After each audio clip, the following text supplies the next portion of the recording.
అందరికీ నమస్కారాలు. ఈరోజు మనం అక్షరములు వాటి నామముల గురించి తెలుసుకుందామా?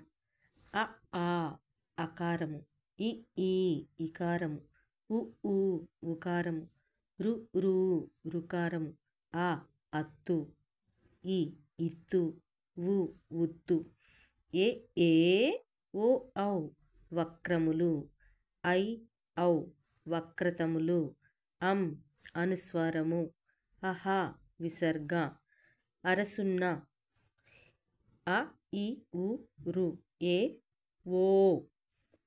వీటిని హస్వాచ్చులు, హస్వము అంటే పొట్టిగా పలకబడే వాటిని హస్వాచ్చులు అని అంటాం.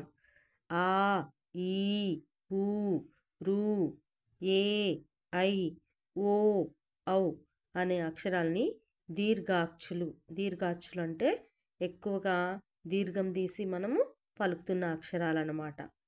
ధన్యవాదాలు.